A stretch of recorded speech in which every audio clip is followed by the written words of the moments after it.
reaching and learning AI's new frontier in abstract thinking, featuring engineer-based software with key foundation of solution system. Tune in live on Facebook, YouTube to explore current AI trends and creating grab your coffee, settle in, and get ready for an engaging session. Hashtag hey guys, it's Friday. Hashtag patience is again. Hashtag AI Works. Hashtag futures.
Good morning, tech enthusiasts and curious minds. Welcome to Bridge 360 Academy's Techy Guys, it's Friday, your bi-weekly gateway to the latest in technology. I'm Rachel Rage Gonzalez, founder and CEO of Bridge 360 Incorporated, and I'm thrilled to be your host for today's enlightening session. Before we dive in, let's ensure our tech is in sync. If you can see and hear me clearly, please give us a thumbs up or drop a hello in the comment section. Also, we'd love to know where you're joining us from. So share your city or country in the chat.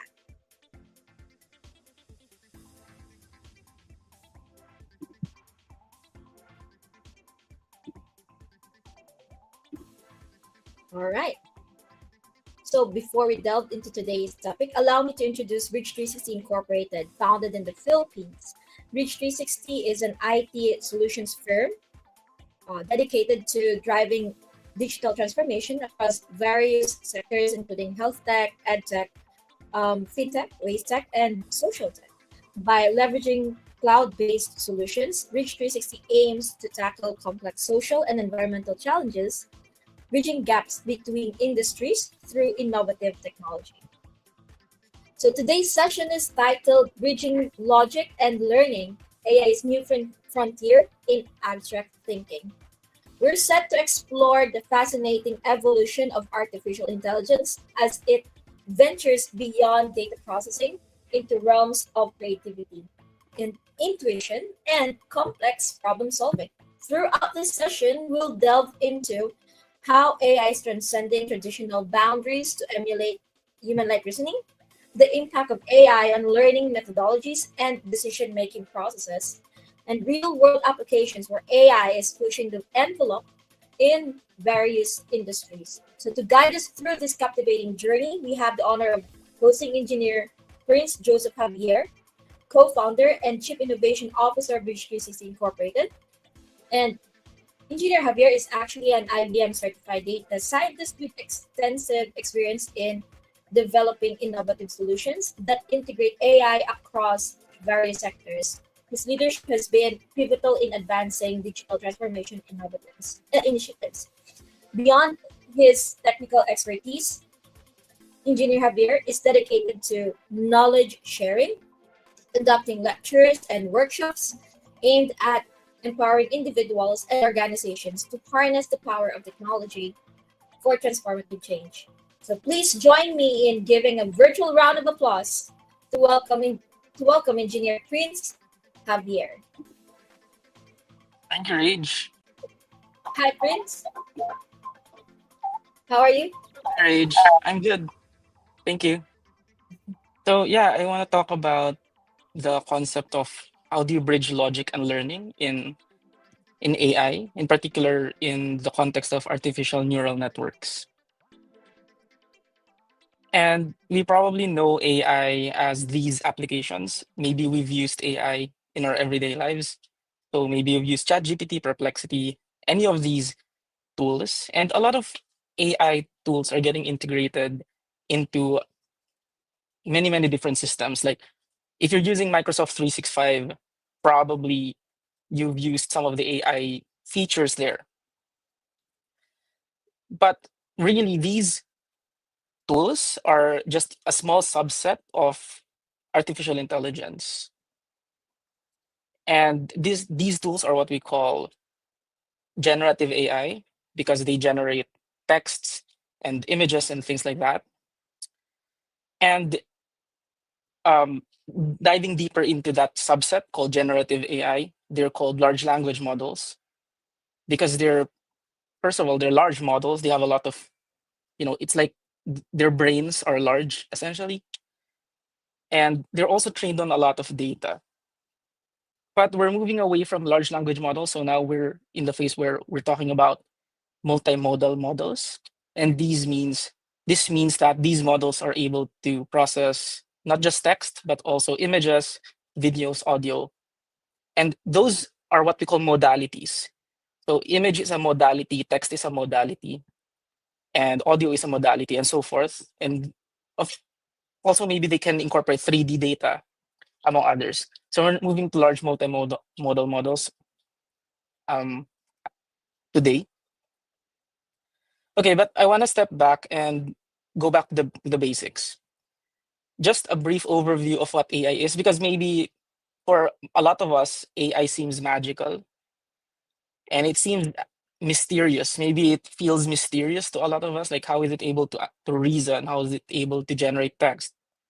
Maybe for some of us, it feels as mysterious as our brains. Maybe it feels as mysterious as consciousness. But they're not as mysterious as those things. Essentially, AI is a map from one space to another. And if you go back to your high school math, essentially this map is called a function. For example, the image of a cat, you use AI to map that to cat, to the label or text cat. And essentially you can abstract this as input, then AI processes that, and then you have an output. So AI as an information processing system, or AKA AI as a function that maps from input to output. So it's a map. And abstracting that further, maybe a lot of us are familiar with this from elementary or high school math. You have input X mapping to output Y, and the map is called the function f of X. So essentially, AI is f of X. It's just a very complicated f of X, but still f of X. So most modern AI are essentially large artificial neural networks, and essentially they're inspired by how our brains work. So you have your brain. If you zoom in, each cell in the brain is a neuron, and these neurons are interconnected, and they pass information through this interconnected web of neurons. And based on how these neurons react and how they propagate information, you're now able to think. And essentially, your brain is a machine that has a function that maps an input to an output. So, um, in a way, in a sense, you can abstract your thinking to be functions as well. And it's just that they are essentially the hardware. It's not computers with silicon chips, but rather the hardware is a web of neurons. And essentially, what happened in the past 100 years or so is we've mathematically modeled this, essentially simplified through a mathematical model what the neuron does. So it's the artificial neuron. Essentially, the artificial neuron looks like this, which they visualize it in such a way that it looks like a biological neuron from an illustration standpoint. But and it makes sense. It clarifies things when teaching what the artificial neuron is. But essentially, it's a function that takes an input X, processes it, and outputs a Y. So it's input out of output function. Now we're now at the phase where we can easily stack different functions together. So you can imagine there are different functions, and depending on how you stack them, you can have different reasoning and different outputs and different ways to process inputs. So imagine like a stack of Lego bricks, and then you have function yellow, function blue, function red, and you stack them together.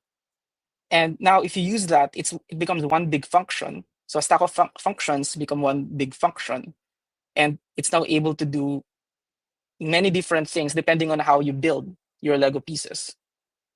So that is why these stacks of functions, that's what you call neural architecture in artificial intelligence research. So when you talk about architectures, you're essentially talking about what are the different blocks or functions and how do you combine them to form your big neural network, aka big function. So just to illustrate further, just look at ChatGPT. It's essentially a stack of functions. Essentially, ChatGPT is actually just the right side, but this is the transformer architecture. As I mentioned, it's like imagine you're using Lego pieces to build a house. So that's a different architecture versus you want to build, let's say, some building, some tall building. That's a different architecture. And essentially, ChatGPT used part of the transformer architecture. So this is the transformer architecture.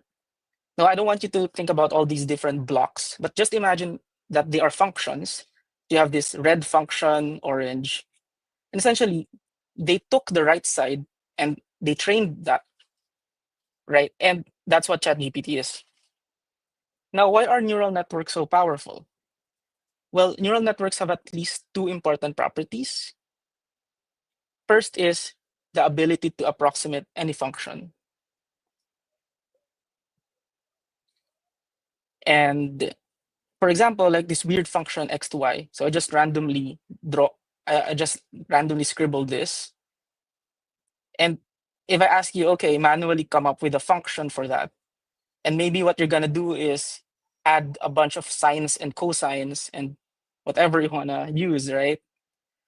But actually, a neural network can automatically learn this function. That's one powerful property. It's the same with learning the function of this image. If I ask you, map the pixel location to the color, that will be very hard to come up with a function manually to do that, right? But with a neural network, it can just automatically learn that, okay, this XY coordinate is black, and then that other coordinate is white. And related to this is the ability to learn from data. So it is So essentially, neural networks are complex enough to learn functions, like weird, difficult functions, but they're also able to learn automatically from data. And so you don't need to handcraft logic or parameters anymore. When I say parameters, essentially, these are the learned, what you call weights and biases in the neural network. And these are how strongly connected the different neurons are. So imagine like your brain, you have different neurons, and depending on how strongly connected they are, you will have different thinking, different processing. Essentially, the how these neurons are connected, how strongly they're connected, and then the kind of network that that's formed that defines how you think. And essentially, the learning part is strengthening certain connections between neurons and then weakening others, such that whatever you learned is encoded that way. So essentially, those are what you call parameters. And neural networks, while they are excellent learning systems, they have their limitations. Though, yeah, I should say that many solutions have been proposed to address these, and many solutions are still being proposed. Okay, first problem, they only tend to learn narrow domains. For example, this neural network is able to forecast weather. This neural network is able to predict protein structure. This neural network is able to learn the game of Go. And then this one is able to classify brain tumors. But there is no AI that can do all of them. So most AI are still, or practically all AI, are still very narrow, or what you would call narrow AI. Okay, to this point, just think about humans. Compare this with humans.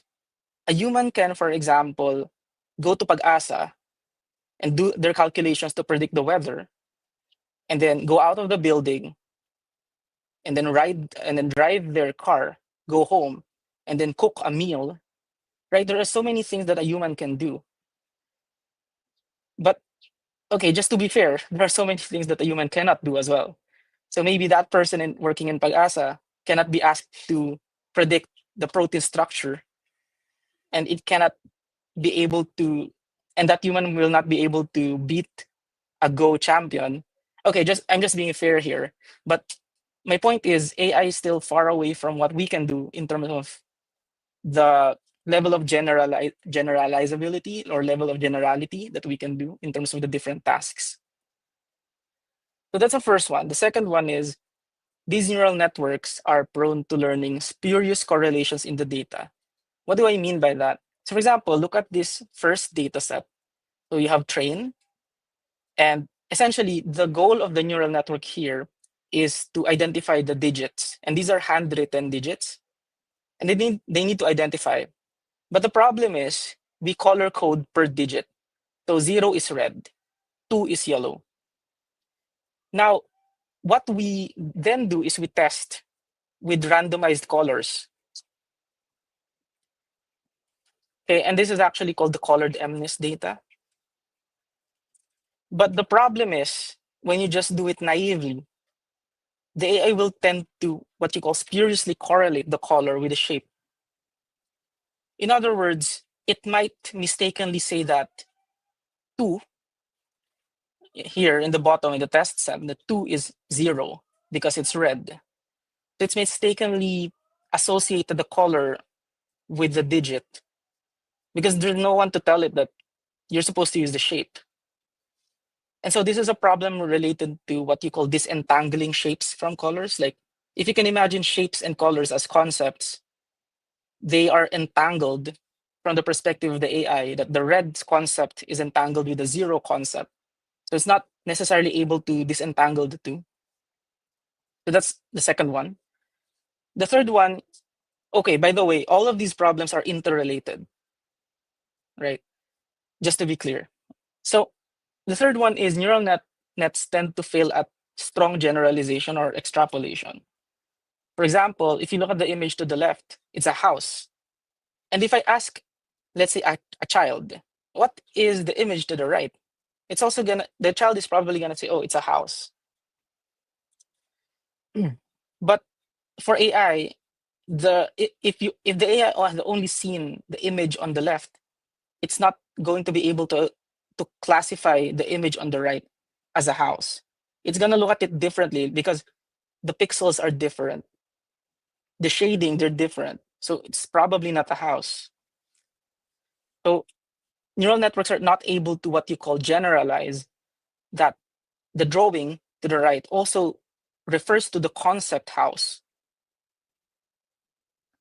And there have been many like experiments on this. So one of the more famous data sets to experiment on this is this data set, the PACS benchmark data set. And what they do is, let's say I only train the AI on art paintings and photos of dogs and horses.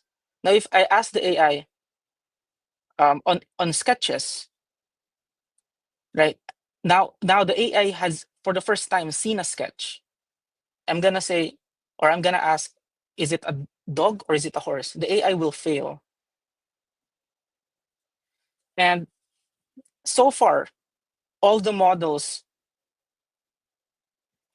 um, well, so far most models or practically all the models have very low accuracies when it comes to strong generalization or extrapolation. And I did my own experiment. What I did is I trained a simple, very, very simple neural network on a sine function here in the middle. So I trained it on that, and it's able to learn that sine function. Now I asked it, okay, try to extrapolate or extend beyond -50 to 50, which is what you've seen, right? I just asked it. So if it learned the sine function, it should be able to stretch out, but it's not able to do that. And so I did a different experiment. Okay, I give you the sine function at the edges, at the boundaries, and it's able to somehow fit that, but with some problems. There's always problems with the boundaries. And then I asked it, okay, can you fill in the blanks? And yeah, it's not able to do that. Now, there's a mathematical reason why this fails, but is this for illustration purposes that naively using a neural network, it won't automatically work, right? So there's still, depending on the use case right now at the moment, depending on the use case, you will need to infuse a lot of domain knowledge into the architecture to be able to make things work depending on the use case. But by doing that, by infusing the architecture, the AI will now tend to fail on other use cases. So there are trade-offs when making decisions about the architecture. So for example, I can do some tweaks to the architecture, and I've tried that, and it was able to extrapolate properly. However, if I ask it to learn the patterns on a linear function, it's now forcing sine waves into the line. So now it encounters that kind of problem. Okay, so the next problem is, and this is the main focus of the talk, it's low fluid intelligence and they tend to fail at abstract reasoning. Okay, so here's an example. If I give the inputs to the left, I'm not sure if you can see the cursor, by the way. Can you see the cursor?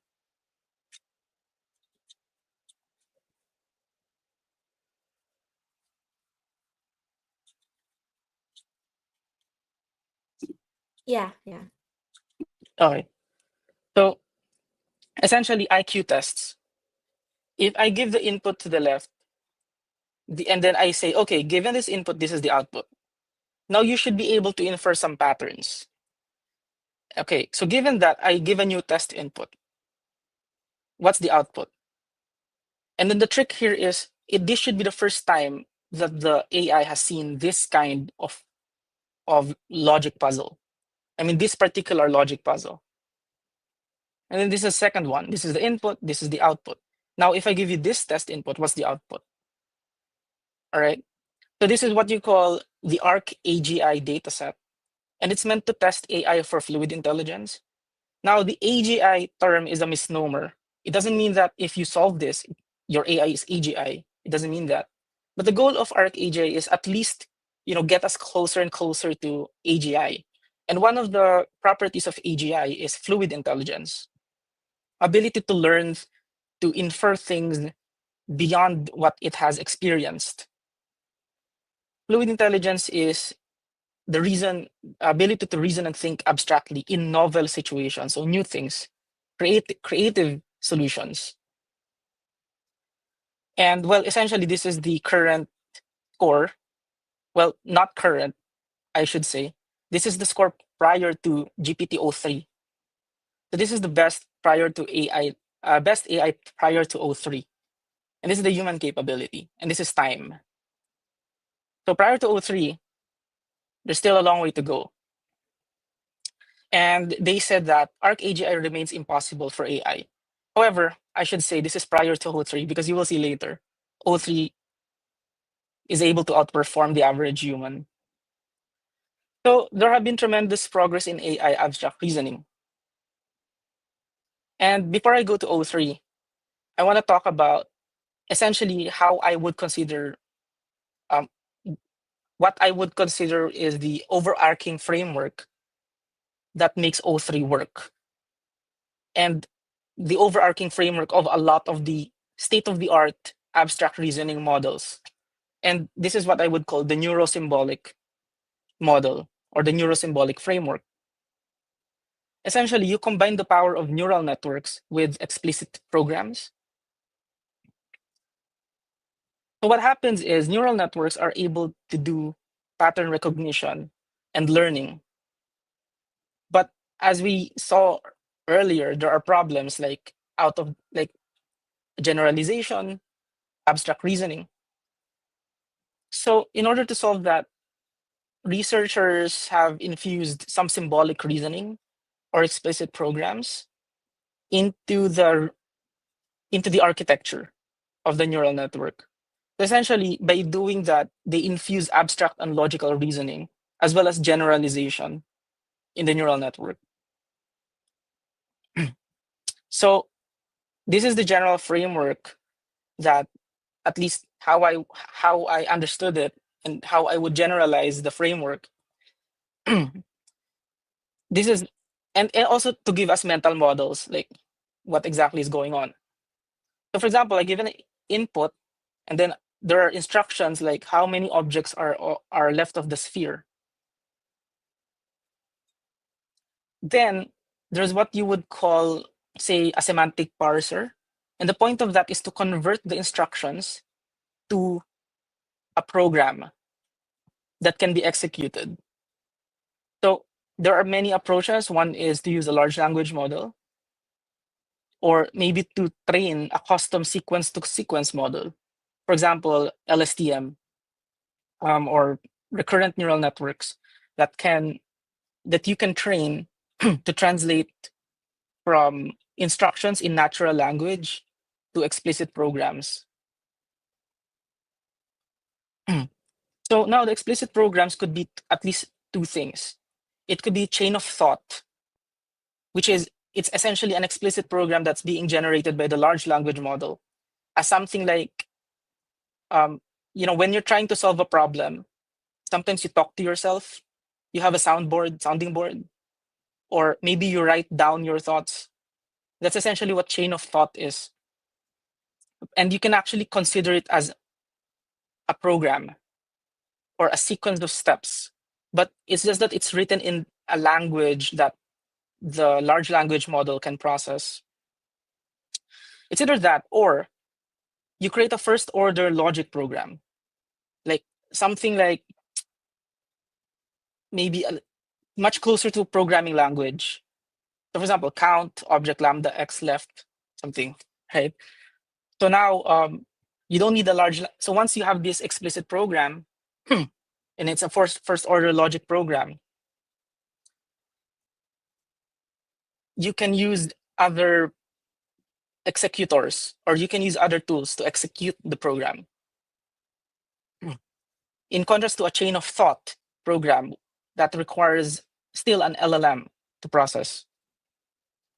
So essentially, the point is just create a program, however you want to do it. Now, with regards to the input, you need to be able to perceive it, right? Essentially, perception in AI is about converting the pixels or whatever the raw inputs are into number representations. The number representations are essentially like the concept representation of the AI. And that's how you represent it, number form. So you translate the input into the number form, and that's what that's when you get the learned entities or learned concepts or whatever, like learned objects, learned relations, learned concepts. This is just a visualization that you can imagine, like each concept is a data point in the mind, quote unquote, of the AI, right? And that mind of the AI is like space. So in our case, we move in 3D space or 4D space. In the case of AI, uh, okay, but we move there in that space just to give you like an idea, right? We move in that space, and then you can imagine the concept apple is on the table, and then the concept chair is somewhere to your left. Okay, just to visualize and give an intuition. But in the case of AI, these different concepts and relations are in a higher dimensional space, right? Essentially in the mind of the AI, quote unquote. So once you have the learned entities, this is something that I've also been seeing, which is you have your explicit programs like count and then steer. Essentially, say, is this a sphere? And then count and whatever. And something that I've been seeing a lot in scientific literature is the functions shape of or is left, right? These are functions that tell you the properties of the object or relationships. They are what you call parameterized, or the way they calculate the functions is they build a neural network. MLP is a neural network that executes the functions. So the functions shape of is left inside the first order logic program are executed as neural networks themselves. And the reason for that is in order to make the programs learnable. Again, neural networks are learnable, right? Now, if you make each function in your first order logic program learnable, then your program becomes learnable. And finally, you have a program executor that executes the program. Essentially, you can have either a large language model execute a chain of thought, or you can have the logic program get executed by a sequence of neural operations or neural network operations. And then finally, you get the answer.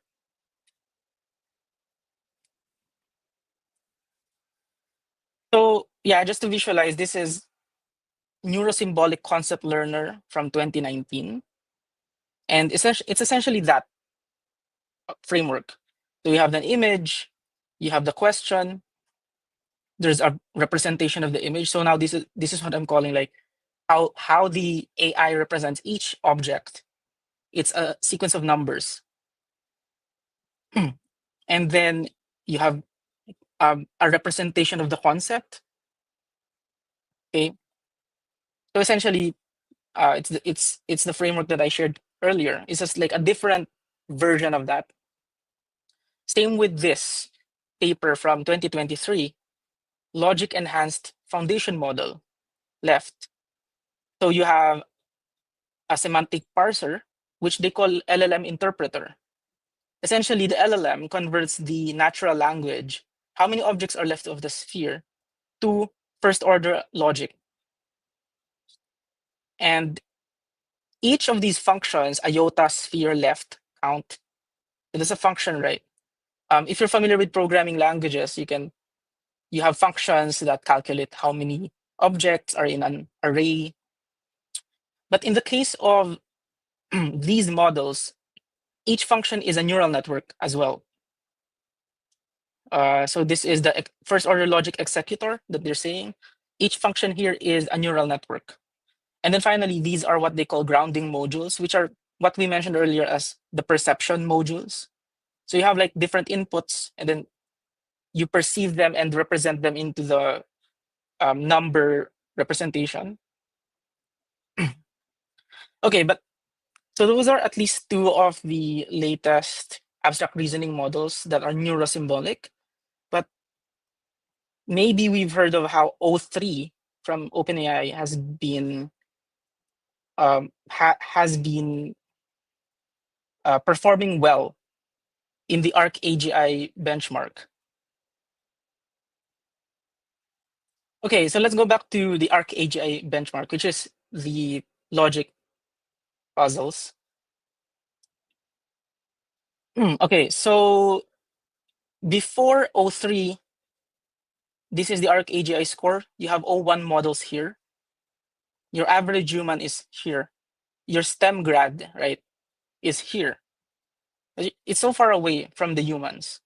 And then the x-axis is cost per task in logarithm scale. And then O3 comes in and then just reaches the level of an average human. However, O3 is much more expensive to run. So you have O3 low, which is a low compute version, and then O3 high, which is a high compute version. So O3 high has more reasoning, but also more expensive. So these are the estimated costs of O3 to answer just 100 questions. O3 high has an estimated cost of $346,000 just to answer 100 questions. O3 low, $2,000 in total, right? Now these are very expensive and took a lot of compute. Meanwhile, the human brains uses up 20 watts.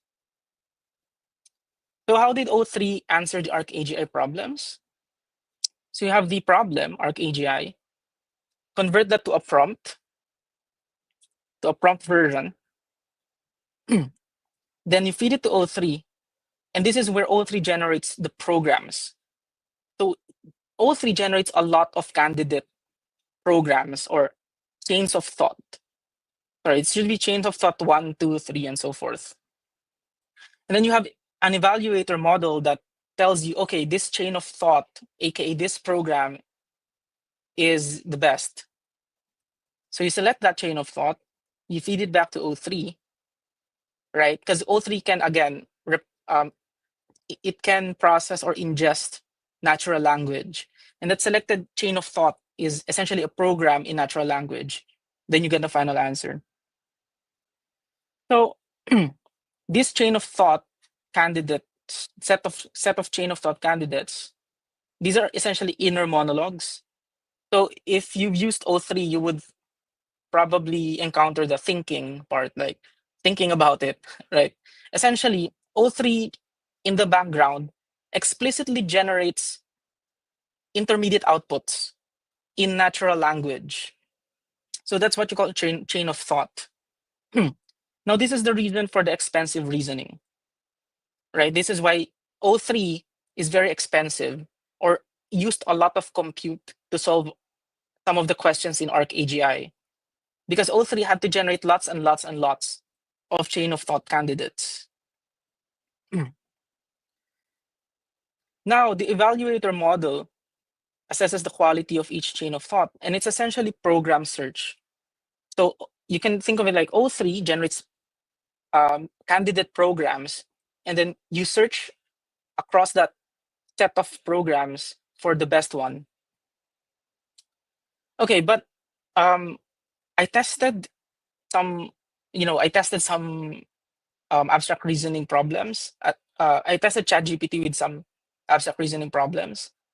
And for example, this problem, so you're given for panels, what's the last one? It should be E. But ChatGPT is wrong. So ChatGPT said it's D. And then finally, this image, I asked it, how many objects are made of diffuse material? So there's like one, two, three, four, five. And then ChatGPT said, oh, there are six. And actually, ChatGPT outlined the different materials and the different objects. And the only problem was the green cylinder was misinterpreted as matte.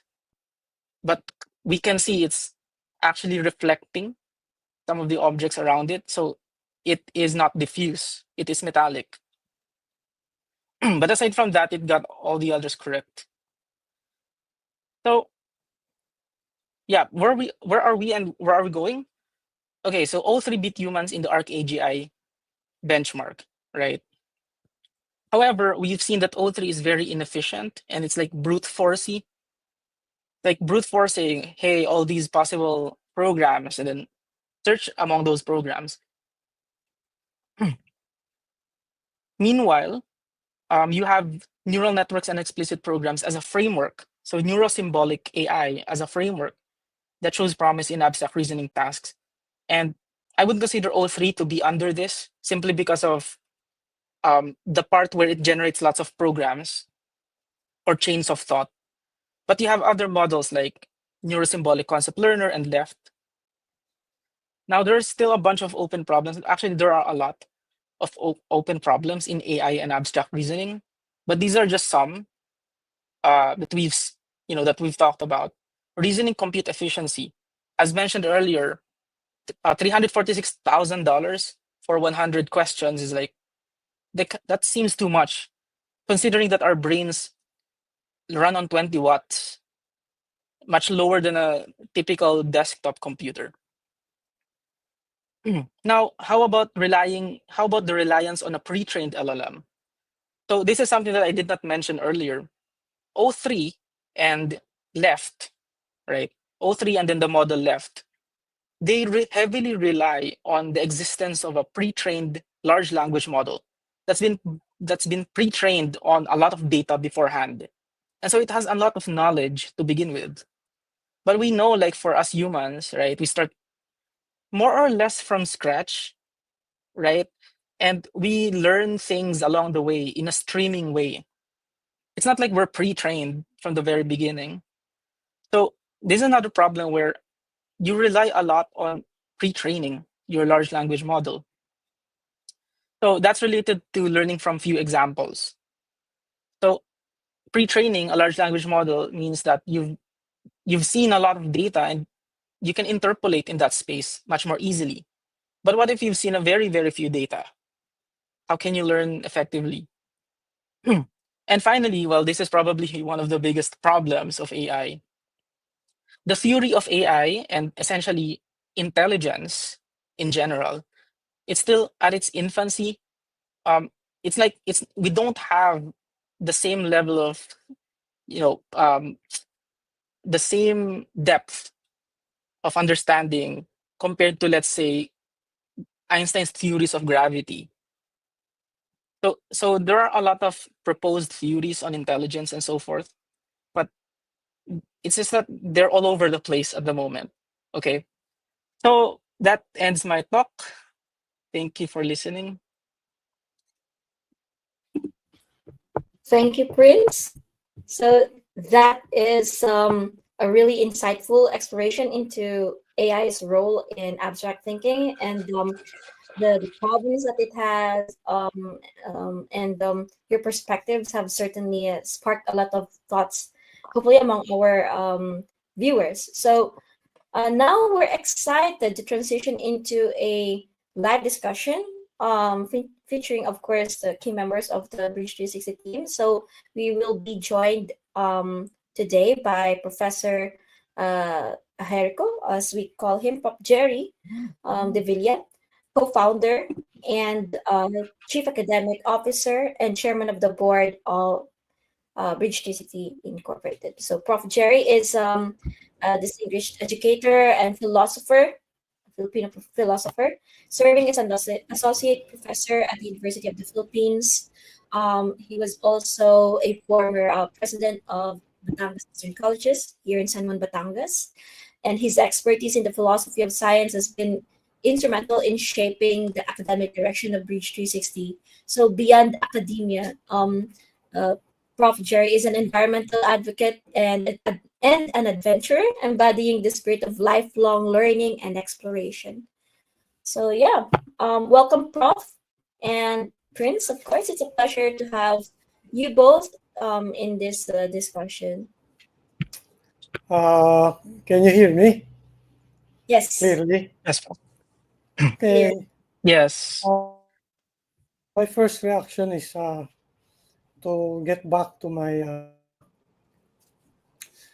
personal models in a way, uh, mentors, if you might say so, uh, philosophers whose works have influenced me, and upon whose works I've developed model. Prince, you have your own mental model. I have my Mhm. own mental model. And my mental model is, you might say, my function. Mhm.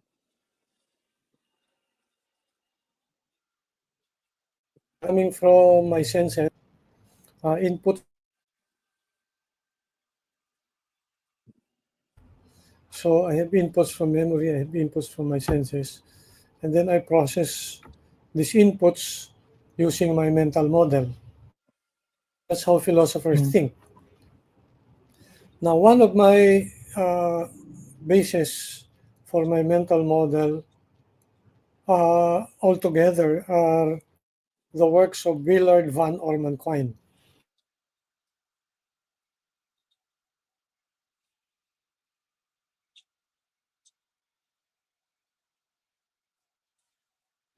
Is it just me or Prof is not moving at all? Yeah. Prof. Yeah. Coming chapter. I think Prof, you're choppy. Okay. Sorry, Prof, we can't understand because you're choppy. Uh, is this better? Mm, I maybe I mean, yeah. could I Try stop to my talk. cam as well? Yeah, sure, sure. I've turned off my camera, so I'm just using Ayan, that's much better. my voice. Yeah. Okay. So I was talking about mental models.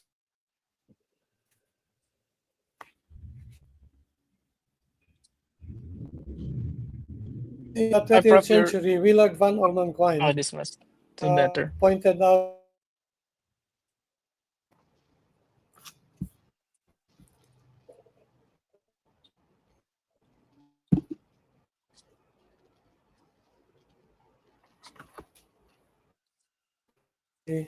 Just a moment.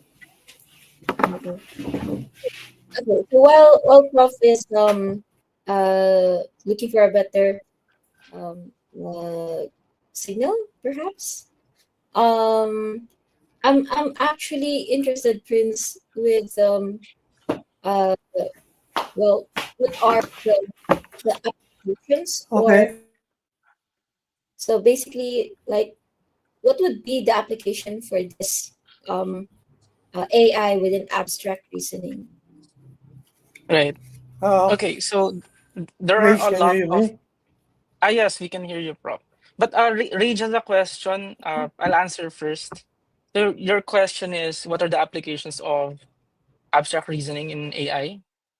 Mm, So anything that involves abstract reasoning, any task that involves abstract reasoning. So for example, um, engineering problems. The engineering problems require a lot of abstract reasoning and extrapolation, or even software engineering problems, right? So essentially, abstract reasoning is the ability to encode from the surface, from just what you see, the signals that you see, and encode them into a representation that, like a concept that you can play around and use to relate with other concepts and essentially use them to think more creatively, and essentially generalize. So a clear example of abstract reasoning is mathematics. Mathematics essentially deals with abstract reasoning. And because of mathematics, we're able to go beyond our senses. Like we can imagine things and we can predict things that go beyond common sense. So the thing is, with the current AI, without abstract reasoning, their learnings, their knowledge are mostly their experiences, right? Um, it's mostly their experiences, and they're constrained by that. But in our case, as humans, we're able to imagine things beyond our experience. We can imagine, uh, y- yeah, as I mentioned, like say mathematics, or maybe we can envision a future that has never happened, things like that, right? So, okay, now going beyond that, okay, just to give more examples, science, right? Like solving scientific problems, being a scientist, that involves a lot of abstract thinking as well, being a mathematician. So there are so many applications, but going beyond that, this is, I think, a prerequisite to artificial general intelligence, which is, the holy grail, where you have an AI that can do a lot of things. Uh, so it's very important. Yeah, I think so. And actually, at some point, parang, kumbaga, one, I'm just thinking kasi kung yung mga practical applications, di ba? So, if you're an engineer, okay, that's good for you. But, will this affect other industries? Kumbaga, parang yung mga future of work ba? Would this affect future of work? Which I think Yeah, yes. But definitely.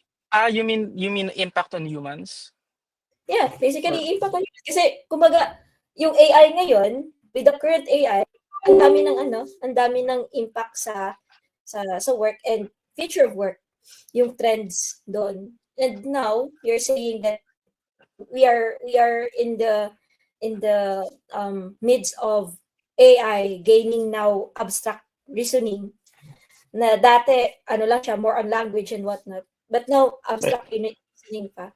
So parang ganun. Yeah, definitely. So a lot of the fields that rely on abstract reasoning, essentially, again, like representing like pixels, audio signals into concepts, that's generalizable. Like as I mentioned kanina, related din siya dun sa generalization. Like the concept of a house is the same concept as a drawing of a house, and maybe same concept as the sound you associate with the house. So, and an ability to even think of things that you have not experienced, intangible things. Kaya nga, di ba, kung math, when you talk about math, you talk about multiple dimensions. What does 100 dimensions even mean? Okay, so now, and of course, there are many, many examples, right? Envisioning things. So, what will be the impact to humanity? Well, AI will be able to do many, many things better than us, things that require abstract reasoning. So maybe this is too much of a speculation, but I think, for example, computer science, as a field, AI could probably do that. Once AI has really solid abstract reasoning, then AI should be able to do its own computer science. And once AI is able to do its own computer science, it can generate more AI, smarter AI, and whatever. So, essentially, knowledge workers, what you call knowledge workers, like scientists, engineers, and all that, AI will be able to do what they do. Hmm. What do you think, Prof? How about you, Prof? Okay. Pakinig niyo na ako. Can you hear me? Yes, Ah, yes, yeah. Prof. Okay, let me get back to my mental model. My mental model is highly dependent on Willard Van Orman-Quine's own mental model. Now, this is what I see that many engineers with information communication technology have not given much appreciation. Quine tells us that, okay, we begin with our sensory stimulations. We pair sensory stimulations with sensory stimulations. And then after these pairings, we pair the sensory stimulations with verbal responses, ergo development of language. And then having developed our pairings between sensory stimulations and verbal responses, we begin to develop higher forms of linguistic expressions like sentences. Then from sentences, you get to have arguments. And from arguments, then you begin to develop functions. Now, what Quine points out is that even if you know the regularities involved, in other words, even if you know how functions work, independent of an ontology, I'll tell you about ontology later. Independent of ontology, knowledge of how functions work, knowledge of how uh, quantification works uh, is not enough for you to have the ability for abstract reasoning. Quine points out that there is a need for a level of theory in terms of how we see things that populate our world. In other words, an ontology is a theory of what are the items that populate your universe. Not all of us have the same ontologies. For example, adults, not all adults are capable of abstract reasoning as, for example, physicists are able to do. Because certain so-called entities that populate the universe of physicists are incapable of being understood by ordinary citizens. In other words, ordinary citizens have their own ontology, and the physicists have their own ontology. Geniuses have their own ontology, their own theories of the things that populate their universe. Mm. Now, how do you now look at the things we call things? What do you mean by things when you say things? Well, one way of looking at things is looking at things as attractors. So you say, what's a thing? That's a chair. What's a chair? A chair is something you sit on. That you sit on a carabao, that's a chair? No. A chair is something you sit on and has four legs. That's what it is. A carabao, four legs. No. And after having asked so many questions, inevitably you will not be able to describe exactly what things are that are Mm. called chairs, except that for some reason you're able to Excuse me, identify some attractor. excuse me, Attractor, Flo. yes. Because so what are you arguing? What is the I'm argument? arguing this. Yes. Given the explanation of Prince, I think what is is amiss among what AI scientists and engineers are talking about. What is amiss is a clear description of the nature of things. The very concept of things, THINGS. What do you mean by a thing? For someone, he can say things are spirits, material objects. But for someone, things are spirits, material objects, and meanings of terms. What is a meaning? Is it something spiritual or is it something material? When And you have so what when you have a concept of things, your concept of things then can be mathematicized, and then abstract reasoning will be uh, well, on a better footing, as Willard Van Orman Quine is saying. So there you have it. That's my comment. Uh, I think we need to see how engineers and scientists are going to uh, mathematicize their ontology. Actually, Prop, I did not get the argument. What was it about? That When you that's have an ontology, that it that's when you have an ontology, that means you have a theory of things. Now, one individual can have a theory of things that populate his world. He will say that there are two kinds of things in my world: spirits and objects, material, physical objects. That's one ontology. Another one will, another person will say, my ontology is only composed of physical, material things. Now, there yeah. are an infinite number of ontologies possible in the same manner that Henry Poincaré is saying there are an infinite number of geometries possible.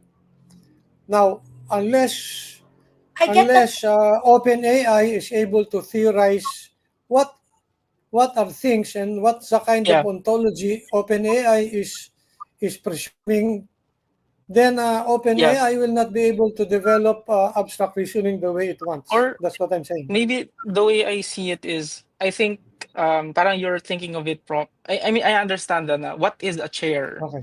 Essentially kasi Yeah. parang related din sa topic kanina na what's a cat or what's a house. For Yeah, example, that's Mm-mm. yung right. from the perspective of a neural network, right? The picture of a house is not the same as a drawing of a house. And Yes, and that's one of right. the reasons for that na at least na may mention sa AI research is the lack of the ability to navigate the physical world. Essentially the reason, a lot of the reasons, a lot of the, yeah, one of the reasons na AI is essentially their ontology, like maybe the ontology of AI is fixed, is very constrained because of the data that it has access to, essentially like pictures, for example. And so yeah, I'm just thinking like there's a move towards what we call world models right now, where the AI is essentially getting information from the world, from the physical world. And then I'm just thinking that maybe by doing that, it's able to form its own essentially ontology, even if we don't tell it what a chair is. The same way that, I mean, I don't think we can ever agree what a chair is. It's like we have different like ontologies, but an AI that lives in the physical world like us, maybe will be able to form its own ontology. And then I don't think that the concepts themselves are in related to what you mentioned about attractors. I agree that the concepts of themselves are not necessarily like fixed points, right? The concept is fuzzy, right? Like the concept of a chair, it's not like just one single value that this is the concept of a chair. Maybe the concept of a chair is fuzzy and it moves around in the hyperspace, essentially in the quote unquote mind of people and the AI. So like there's a move now to world models where the let's say the AI is physically here, absorbing images, videos, audio, everything. And then by doing that, and then trying different things like what if I punch this? What if I pick this up? What if I throw this? And it's by doing that it's able to learn physics and whatever. And then by through learning, it's able to form its own concepts of things. That's actually the thing that I'm seeing right now, like the path towards learning those different concepts and the AI forming its own ontology. However, I don't think that I'm not sure if we're even close to having like a mathematical or a formal or a formalism, mathematical formalism of concepts themselves, like for example the concept of a chair. I don't think we have that aside from the learned um it's actually like what you said, attractors, essentially the learned attractors in the neural networks. And yeah, so that's how I imagine it. I think there's progress there through at least world models. Mm. And Okay. what Quine was saying was before he died, he was saying was unless we are able to pinpoint what ontological relativity is all about. That's the term, ontological relativity. unless we are able to pinpoint what that's all about, abstract reasoning will escape us. The nature of abstract reasoning, the way we are able to wield it, will escape us. So there you have it, Willard Van Orman Quine. I have other thoughts beyond Willard Van Orman Quine, but I think that's a useful point of Yeah. departure. Now let me call your attention to the debate between Isaac Newton and Leibniz. Uh, Isaac Newton said, time is independent of events. And then he said, uh, space is independent of objects that we observe. But Leibniz had a very different point of view. Leibniz says, you cannot have any concept of time with no concept of event in the first place. And he said, you cannot have a concept of space without any concept of object because you cannot sense space. You can only sense objects. And that's the difference between their competing ontologies. And the debate between them has never been resolved. And it still underpins the debate between Albert Einstein and the quantum theorists. Now, again, I'm not sure if the current models that we have are able to appreciate that debate between and Leibniz. And I think once we're able to see the point of Willard van Orman Quine, then we will see the connection between Leibniz and Isaac Newton. There you have it.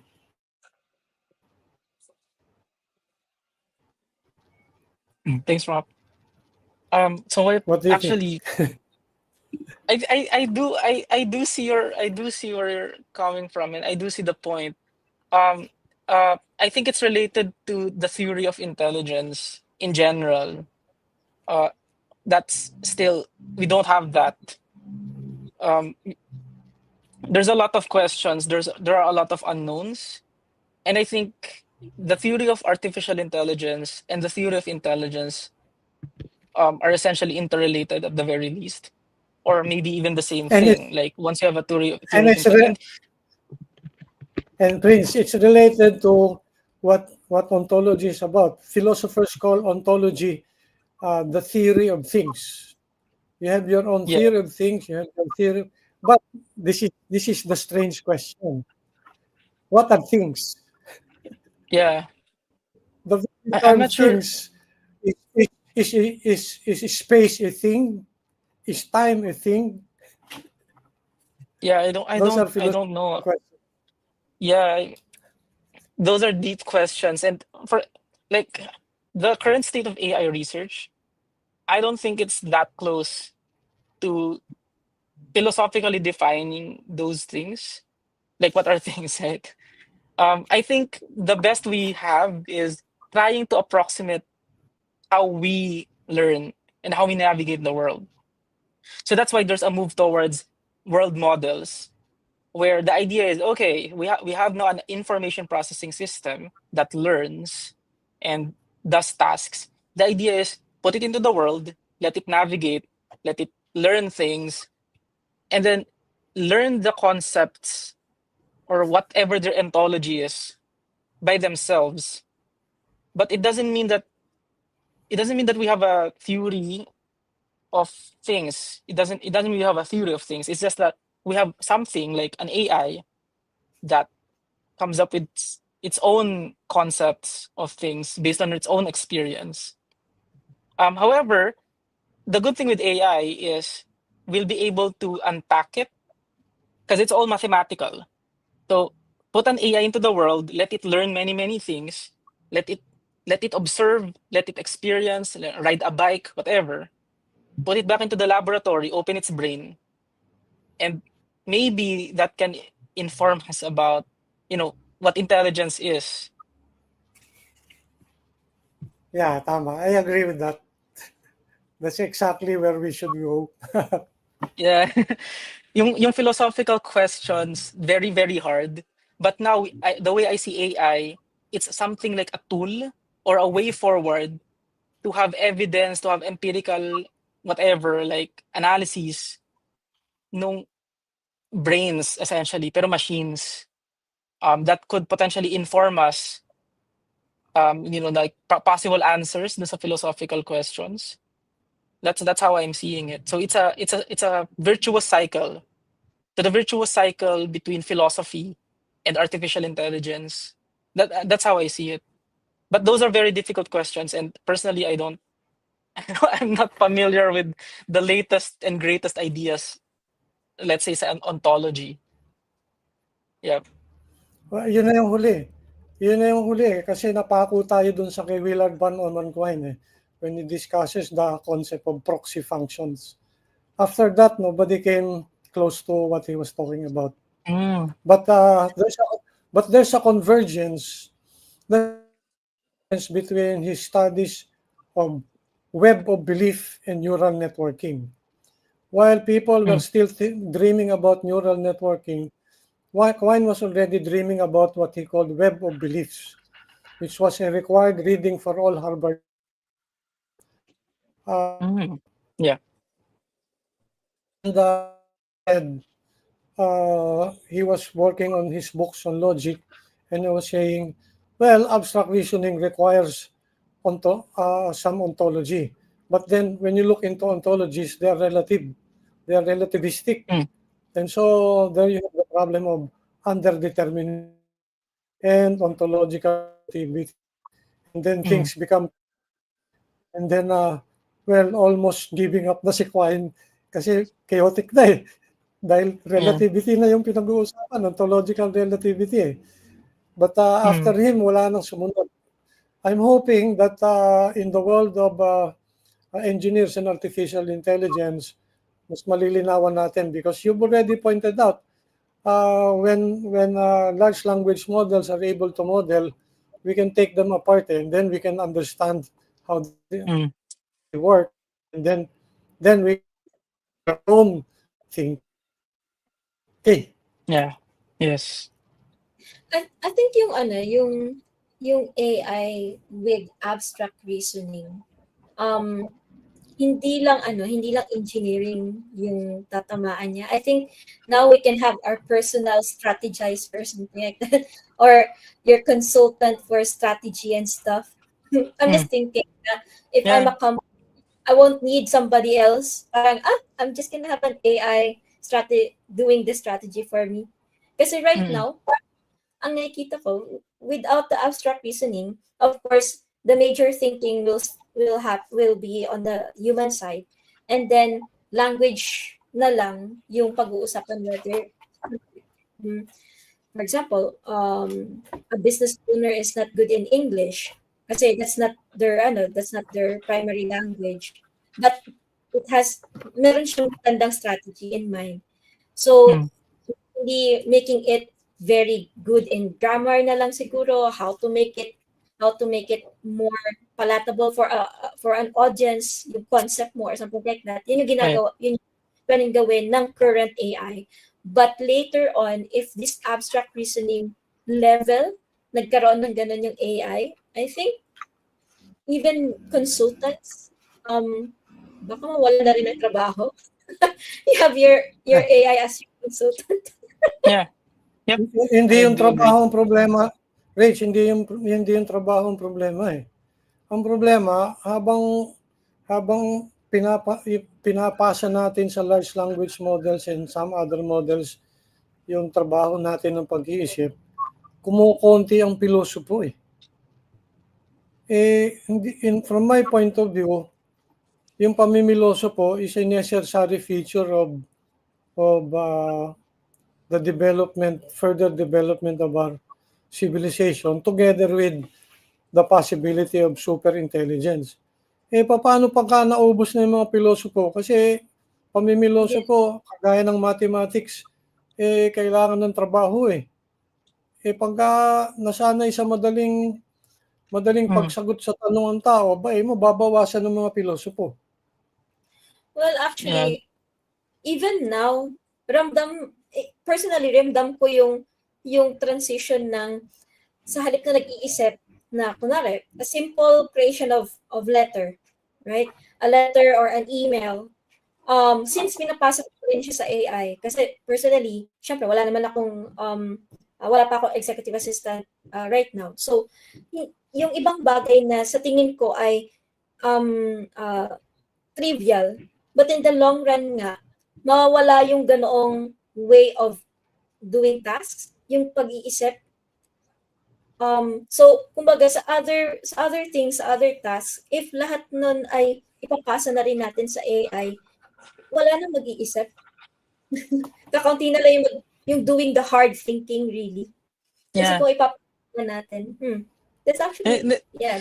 and parang essentially, once you infuse the AI with these really strong abstract reasoning abilities, even pag philosophize, magagawa nila ng amazing. Kasi right now, bottleneck yung philosophy eh. The philosophy is a bottleneck. Like, we're living based on what the philosophers of the past have given us. Pero once na na-crack tong abstract reasoning, then even the AI will become some sort of modern, like some sort of philosopher that will create new philosophies for us, new ways of thinking. So it will open a lot of possibilities. Pero at the same time, like you mentioned, you and Prop mentioned, kokonti nga yung mamimiloso po. Kasi ang tanong kasi dyan is, why should I think if the machine can think for me? Yeah. Kaso, kung most of the population will now go towards that, it's gonna be a problem, no? With the population. Ngayon pa nga lang without the abstract reasoning capability. And LLMs nga lang ginagamit ng estudyante. So the new generation, kasi I'm also teaching in Batangas Eastern Colleges, and it's you can see the difference between mga batang nagbasa versus dun sa mga batang nag-copy and paste sa ChatGPT na they just copied and pasted it, have some simple prompts, and then did not even read the prompt that they had. So, Mm. or they did not read the output of the prompt that they Mm. have. So, hindi naman nila naintindihan kung ano yung binigay ni ChatGPT na supposedly Yeah. tinuturuan ka. Yep. That's kind of scary for the education side, I think. Yep. Sabi ko nga sa inyo, yung simple question, what is a thing? Define a thing. Wala nang nagtatanong doon ngayon eh. Between the three of us, kailan nyo huling nadinig yung nagtanong na, what is a thing? How do you define a thing? As in, the term T-H-I-N-G. Sa pilosopo, Yeah. napaka-importante yun eh. Mm.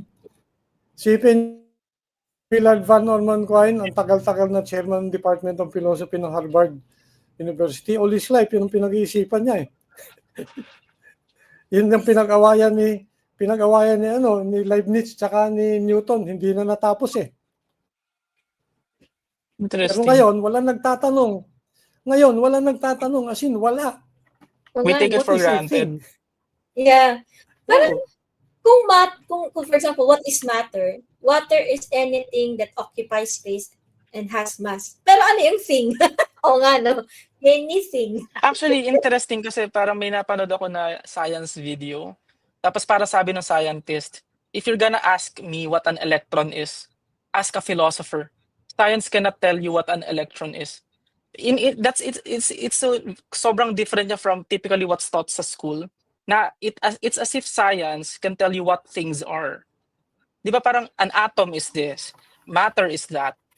Pero yun pala, scientists cannot tell you what matter is. Scientists cannot tell you what an electron is. You need to go to philosophy for that.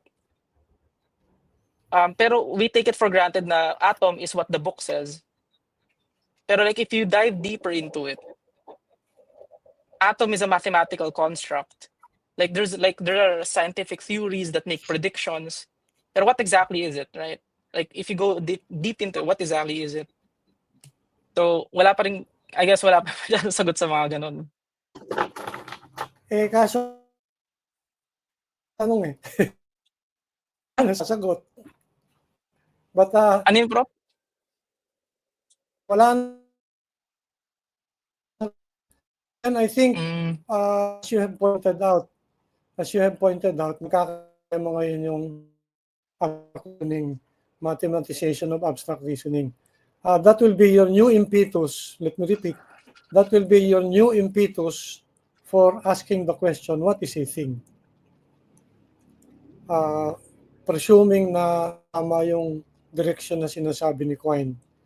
I'm hoping that you can echo this point of view of Quine to the other or information communication technology. mm. Sige, I'm gonna check Ulitin ko that. I think mm, sabi ni Quine, abstract reasoning will be difficult to pin down sa atin yung ibig sabihin ng ating ontology. yeah, Yan. Ngayon, interesting. nakita na natin yung pain point eh. Kita na natin yung pain point eh, abstract reasoning eh. So baka mababalik na uli yung tanong. Nobody's writing about it, not even in books. Hmm. Okay, maraming salamat. Yeah, thanks for your insights, Prof. Is Rage still here? Ang Parang nawala lumabo na si kanina Rage. yung lumabo yung kanyang signal kanina eh. Yeah. Sorry Yeah, I think nandito ako sa okay naman, Prof. I think okay naman yung discussion natin. And I think mahaba-haba to, right? Like, parang we're barely scratching the surface. hahaba pa yan. Hahaba pa yan pagka dinugtong natin yung discussion ng sa things as attractors. And Yeah, yung mga natin pinag-uusapan natin earlier eh. Yun na extension na yun nung mga sinabi ni Quine. yeah, So maybe that's the next step. Concepts, things as attractors. yeah. So, yeah, I think okay, Okay. mga na-raise so many philosophical points that are actually absolutely difficult, right? Like open problems, very hard to wrap your head around. Uh, so yeah, matagal-tagal na discuss. But I guess for me, I need Eh, to really check out the works of Quine. I haven't really checked them out. I know na sinasabi mo yung na sa away akin ni before, but yung away ni Leibniz tsaka ni Newton about the nature of time and the nature of space. Hanggang ngayon hindi pa na-resolve yun eh. That's the reason why sumikat si Immanuel Kant dahil do sa yeah. away na yan eh. Pero okay, the way I'm seeing it right now, this is what I observe is happening. Is Mm. we have a consensus about what they are, roughly. We have a consensus, and then we build our systems, our theories, and everything around that consensus. So hindi siya necessarily philosophical definitions or hindi siya rigorously philosophical, but something like a rough consensus about what they are. And then ang point is to be able to to make things of value. So for example, space, what is space? Sasabihin natin, okay, let's just go to Einstein's theory of general relativity. Kasi meron siyang mathematical formalism, and that's space. So we agree that's what space is. Does it mean that that is space? Like philosophically, it doesn't mean it's space. Philosophically or in reality or whatever. It's just a mathematical construct. Tapos parang we agree, okay, that mathematical construct, that's space. Parang that's how I'm seeing it. Like for example, electrons. What's an electron? Well, there's a formula. Uh, This is the formula. That's how we define an electron. Parang that's how I'm seeing the situation right now. we measure in terms of prediction. Yes, in terms of Measure in prediction terms of right now. prediction. And in terms of prediction, which goes back to the mathematics. Now, for example, what's an electron? Oh, an electron is this math. What's space? Oh, space is that math. That's how it works right now, the way I'm seeing it. And then if you want a more physical definition, rough na siya. Like roughly it's that this and that, pero hindi siya like rigorously philosophical. Yeah, yun yung Put it nakikita this na way, observe ko nangyari. we call Eh, nawala si Prof. Oo nga, nawala si Prof. Nawala din ako kanina. I don't know why. I got kicked out. Yeah, na-disconnect ka kanina. Yeah. Wait, let's just... Sige, Prof? enrage. Prof? Are you still there? Wala. Yeah. Oh, okay. Mm. Ayan, na-disconnect na rin si Prof. I think he'll just connect naman. So I think the discussion is pretty much going towards the philosophy side, philosophical questions. Yeah, well, I think AI naman talaga is very much intertwined with philosophy eh. So yeah. Wait, Prof Yeah. is It's kasi essentially the philosophy is the foundation. Now the philosophical foundation, that's very deep, very, very difficult, most difficult. So what happens is we make an assumption about we pick one or two philosophical foundations, and then we build the mathematics around that, and we build the science around that. And the mathematics and science are very narrow, super narrow. Like hindi siya philosophical level na what is a thing. Those are important questions, right? Pero what happens is, okay, let's just not solve that problem. What is a thing? Let's not answer what is a thing, but rather let's change the problem to be, how do I make a machine that can cook food? So very narrow pagdating sa science, engineering, science, and math. How do I make a machine that can read characters? So ganun siya. So pero ang philosophical foundation niya is there, and it's still ang daming gaps doon sa philosophy. So marami siyang layers, but yeah, very, very difficult. That's why scientists narrow down a problem. And maybe the problem is, how do I measure the height of a jump from videos? Yeah, so parang, and then we use the existing paradigms and belief systems to do that. And we don't question them, right? We don't question them. We just use them as is. But once we start to question them, that's where the big problems come in, and then the philosophical issues come in. Pero parang what's happening is that you have to jump from AI, and then the mathematics and science would move forward, and then you need to step back again, thanks to the philosophy side, and then the science and math would move forward again, and that's happening with the neurosymbolic AI that you were talking about. Kasi if we're talking about abstract reasoning talaga, ano, you have to dwell on the concepts of philosophy. Yeah, in the To philosophical sense. Yeah, mm, I mean, you mentioned kasi abstract reasoning in the philosophical sense, like what does it even mean and whatever, right? However, in the science engineering sense, we narrow it down into, let's say, redefine it into this rough definition, which is solving visual question and answer problems. mm, So parang solving logic problems. So parang we redefine it to a very simple thing na abstract reasoning is solving these problems, this logic problems.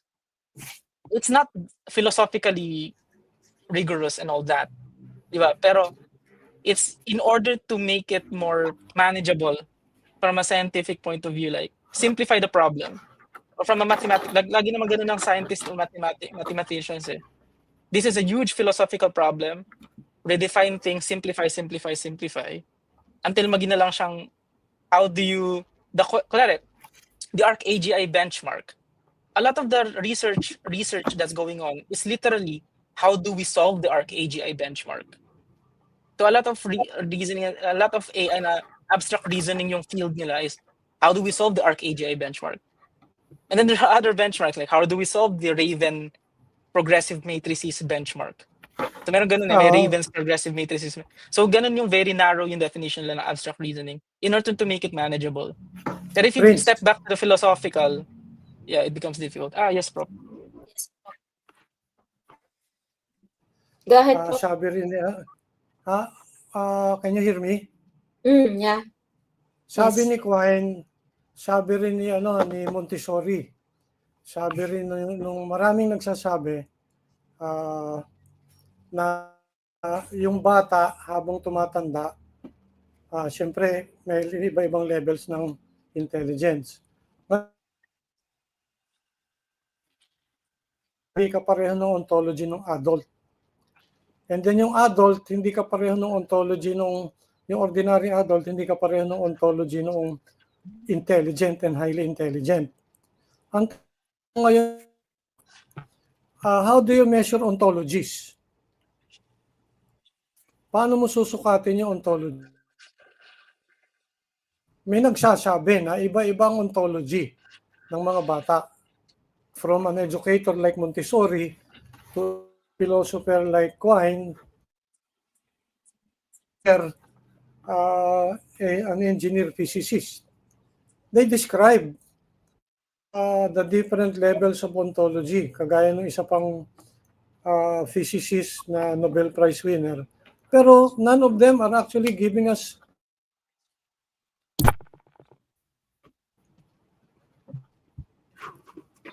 anyway.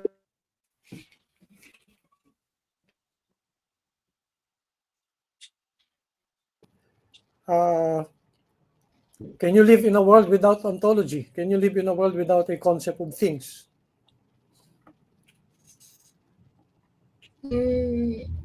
Like From define. the point from the point of view of Willard Bannon or Manquine, you can have things.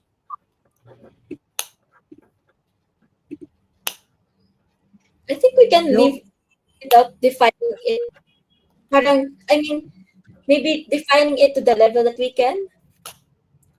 Or yung I don't know. yung tokenization. Pagka gagawa ka ng large language model, tinotokenize mo yung linguistic expressions. Now, tokens, what kind of a thing is a token? Now, is there another way of looking at tokens beyond what is the common concept of a token? The concept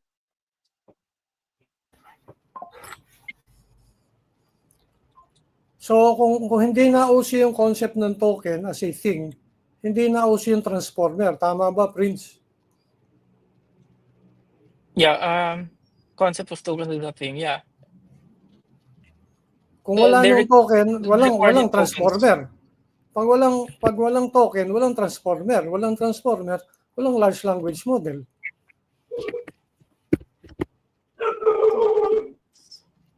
Yeah, the way transformer, yung expectation of transformers sa data is essentially a sequence of tokens. Where tokens are, let's say, characters. Tokens can be many things.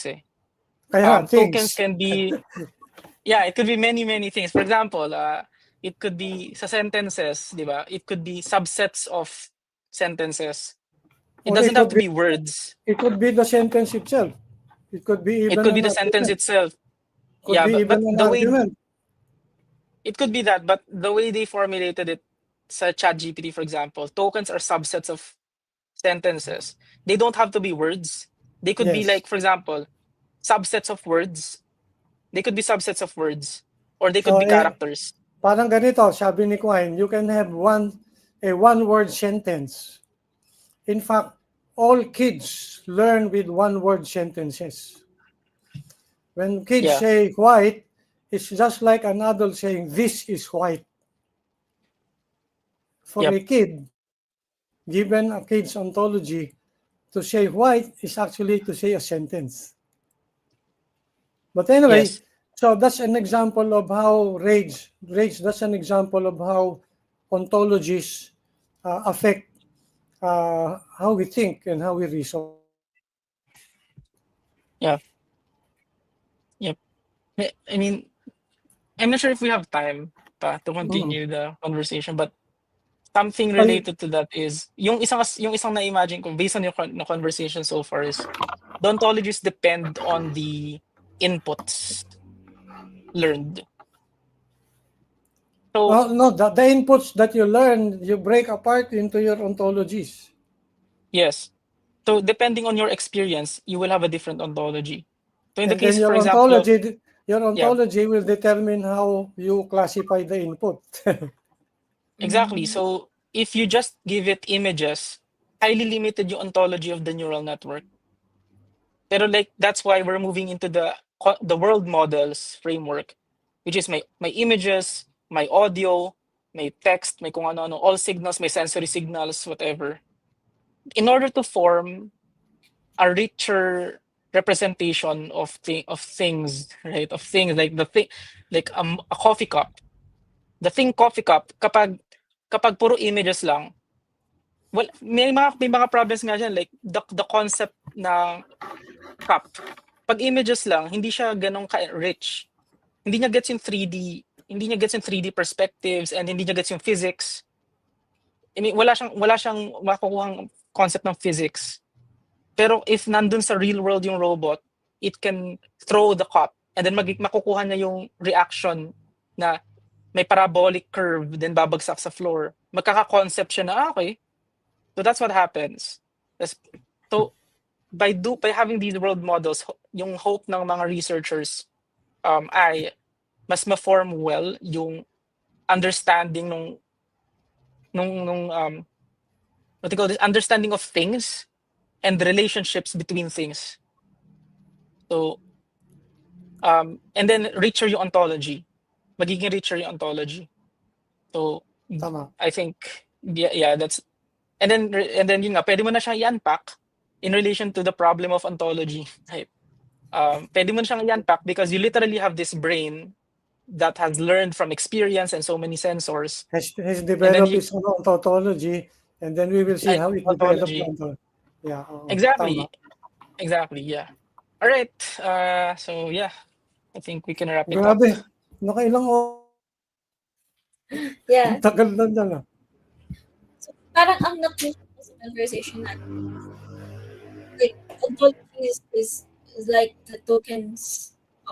It's just that you we decide, or the humans in our end, we kind of be the ones who decides or somewhat forms those ontologies. Which is Sorry, cool. Yung yung we decide yung what ontology we yung ontology ngayon yung ontology ngayon ng mga available Come up with models galing sa atin. um yep, galing sa atin. Wala silang yeah, sariling experience.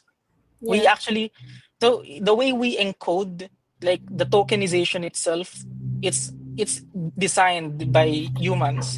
Tapos the texts, the images, those are all from our collective experience. And we in Mm. a way force that into the model. The model does not have its own, what you would call its own personal experience. Wala.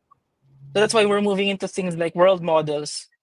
Na okay, what if you have a model there learning to have its own experience, and then it will have its own ontology. Mm. Okay. Okay, cool. So, all right. As we wrap up today's session, I'd like to extend our heartfelt gratitude to Engineer Prince Javier and Professor Jerry De Villa for sharing your expertise, and to all of you for the active for watching us. Hope that you've learned a lot from us. There are so many thought-provoking questions that pop up during our discussion. So remember that this conversation doesn't end here. So follow Bridge 360 on Facebook and YouTube to stay updated on future events and discussions. If you found today's session enlightening, don't forget to like, share, and subscribe. So until next time, keep questioning, keep exploring, and stay curious. This is Rach Gonzalez signing off from Techy Guys. It's Friday, wishing you all a fantastic weekend ahead. Thank you. Thank you. Maligayang araw po. Bye-bye. Bye.